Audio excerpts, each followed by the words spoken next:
Oke, standby, kamera ready, sound ready, 3, 2, 1, action. Assalamualaikum warahmatullahi wabarakatuh. Kami dari kelompok 1 ingin memperkenalkan diri dimulai dari sebelah kanan. Saya Tegar Hanugrah. Saya Anjar. Saya Renaldi. Saya Agnia. Saya Nadia. Saya Diana. Kami dari kelompok 1 mendapatkan materi cerita populer yang berjudul Ibu Pergi ke Laut.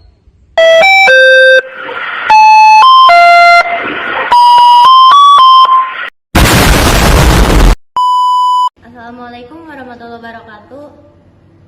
Saya Fatimah Zahra dari kelompok 1 akan membeberkan isi dari cerita populer yang berjudul Ibu Pergi ke Laut.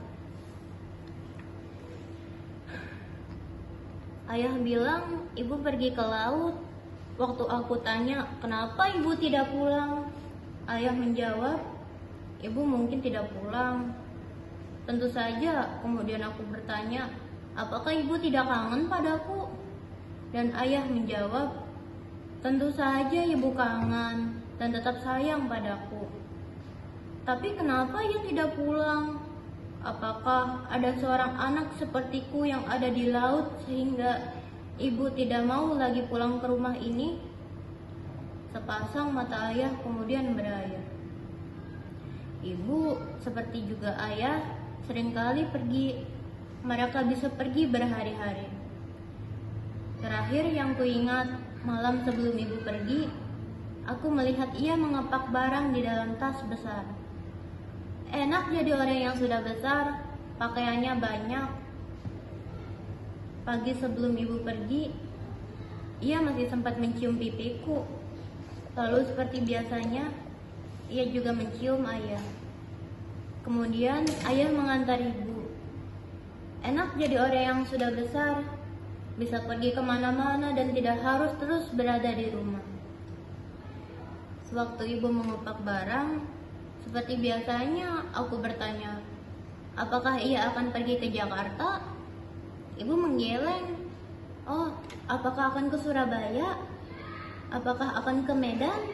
Apakah akan ke Bali? Ibu juga menggelengkan kepala. Lalu aku bertanya, terus pergi kemana? Ibu bilang pergi agak jauh. Ibu mau pergi ke Banda Aceh.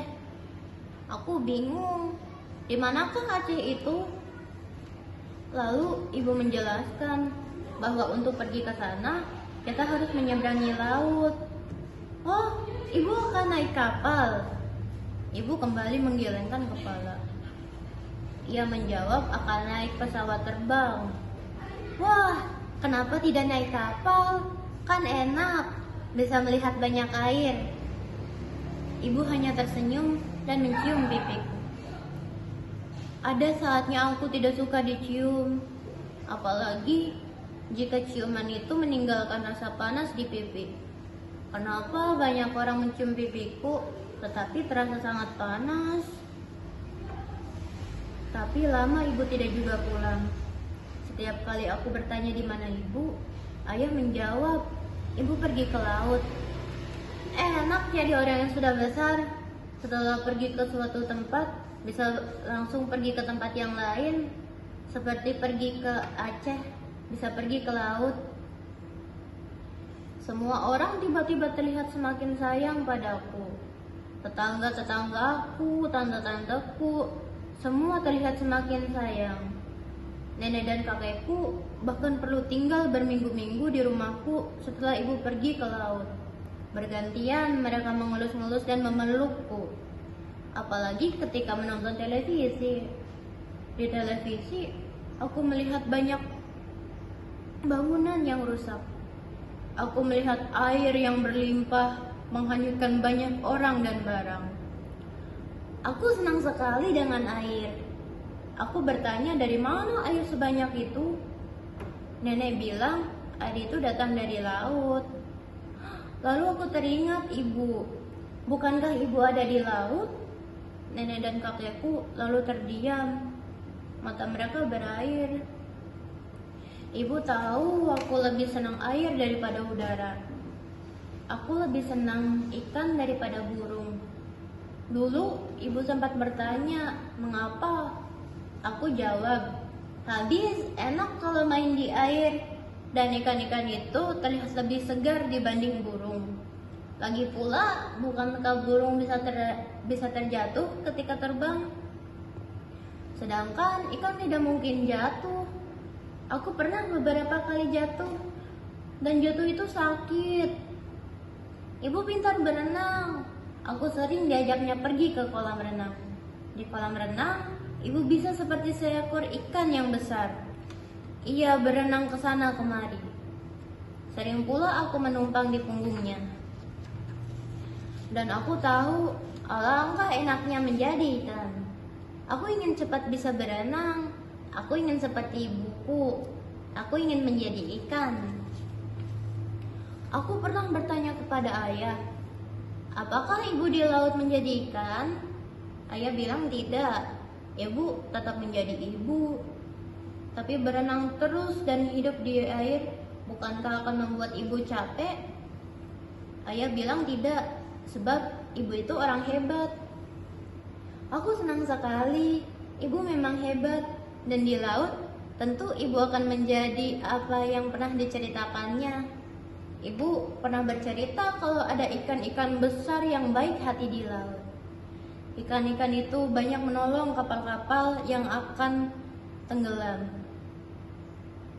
Ibu tentu akan banyak menolong kapal-kapal yang akan tenggelam. Mungkin ia akan menjadi pemimpin para ikan yang senang menolong itu.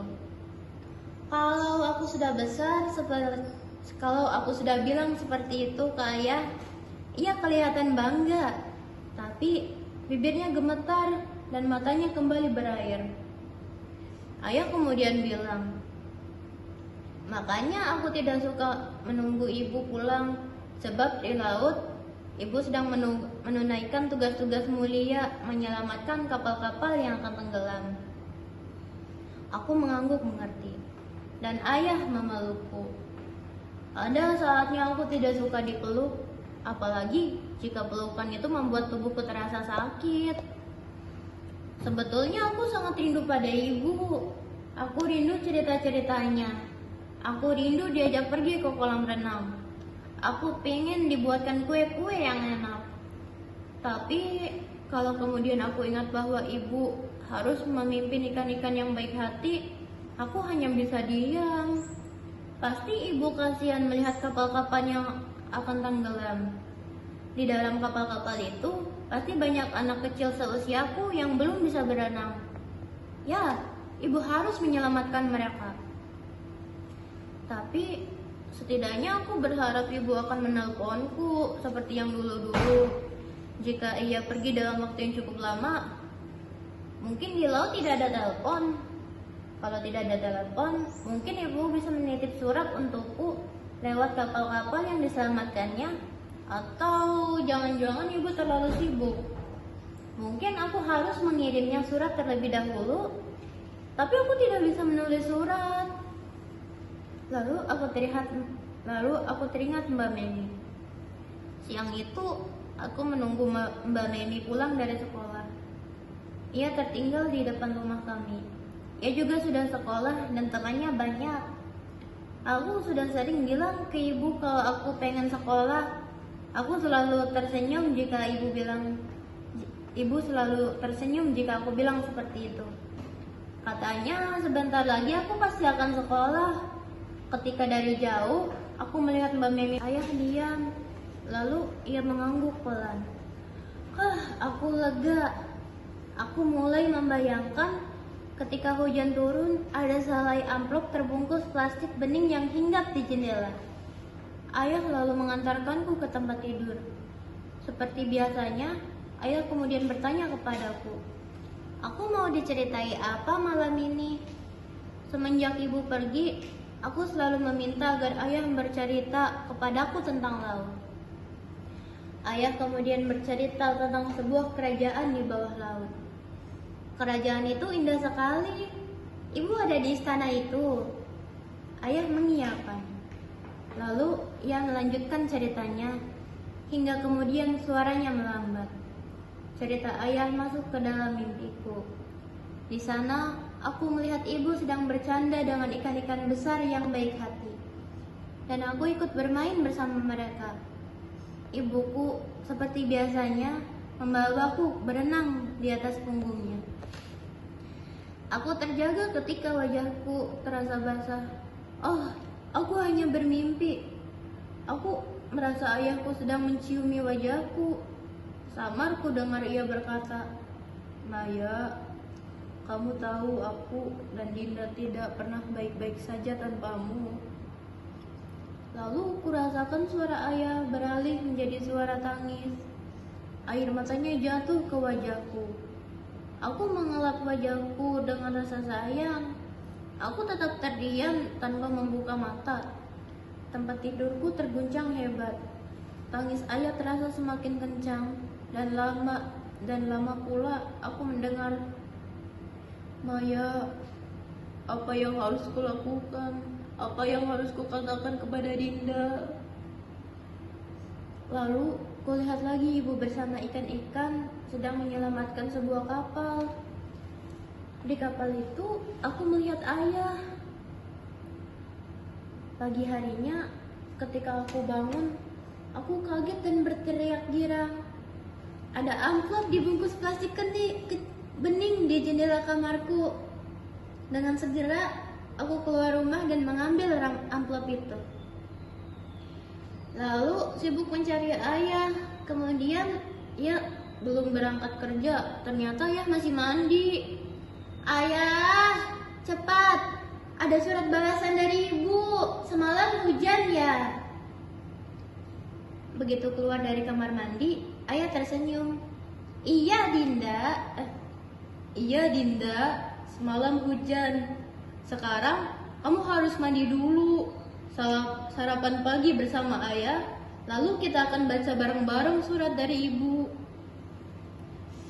Selesai memandikan dan menyuapiku, ayah membacakan surat dari ibu. Dalam surat itu, ibu bilang bahwa ia telah menerima suratku dan ia berpesan agar aku tidak usah mengirim lagi surat karena ibu sudah melihatku dengan baik dari laut. Aku senang sekaligus merasa sedih. Senang karena ibu membalas suratku dan sedih karena ibu tidak ingin aku mengirim lagi surat. Ayah kemudian mencium pipiku. "Dinda, jangan sedih. Hari ini kita akan pergi ke laut. Kamu masih boleh mengirim surat lagi ke laut. Dan kita akan membawa bunga-bunga untuk ibumu. Sekarang kamu pilih dan ambil bunga di halaman untuk ibu. Biar ayah yang menulis surat. Kamu ingin menulis apa, sayang?" Aku melonjak girang. Aku bilang ke ayah kalau aku ingin memberitahu ibu supaya aku masih boleh mengirimnya surat. Dan aku ingin bilang bahwa aku cepat sekolah supaya nanti aku bisa menulis surat sendiri. Dengan cepat aku pergi ke halaman depan, memetik sebanyak mungkin bunga untuk ibuku. Aku tahu bunga-bunga yang disukai ibuku. Lalu kami berdua berangkat ke laut.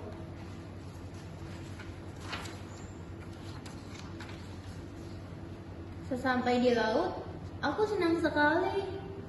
Aku yang melempar sendiri surat yang ditulis oleh ayahku. Aku juga ikut ayahku menaburkan bunga-bunga yang kupilih. Setelah itu, aku bermain dengan air laut bersama ayah. Setelah aku cukup lelah, ayah kemudian mengajakku makan ikan di warung-warung makan yang ada di pantai. "Dinda, mau makan ikan apa?" Aku menggelengkan kepala. Ayah heran. Kemudian dia bertanya, "Kenapa, Dinda?" "Kasihan ibu kalau ikan-ikannya diambil terus. Nanti ibu kehilangan banyak teman di laut." Kulihat ayah diam. Matanya berair. Ia menangis sambil memelukku.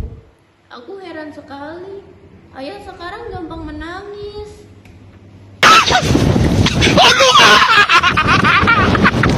Yeah!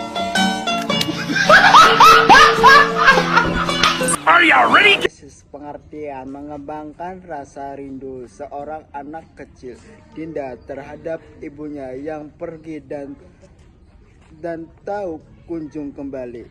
Dengan ayahnya mengembangkan kenyataan bahwa ibunya telah tiada pasca bencana. Dengan perbuatannya ibu pergi ke laut, Dinda melayani surat bahkan simbol-simbol berharap untuk menyambung kembali ibunya.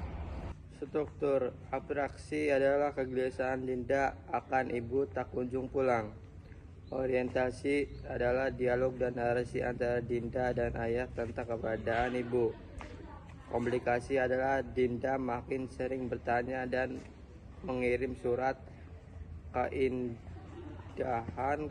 keadaan dan kegelisahan yang tahu berujung dan harapan ibu akan membalas lewat hujan atau laut. Evaluasi penantian dan harapan upaya Dinda untuk mengetahui sejujurnya dan upaya sang ayah untuk melindungi harinya dan Dinda dari kenyataan. Resolusi adalah penerimaan bahwa ibu tidak akan pulang. Kode kasih sayang, harapan, serta keadaan sosok yang telah membantu kita dunia hingga pada penghormatan serta penerimaan akan kenyataan yang menghasilkan diri untuk mereka. Perpisahan meski tanpa selamat tinggal. Fungsi pendidikan moral mengajarkan pembaca tentang bagaimana menghadapi kehilangan, bahwa pertanyaan tidak harus dijawab langsung. Bagaimana rasa kasih sayang tetap hidup meskipun tidak bertemu.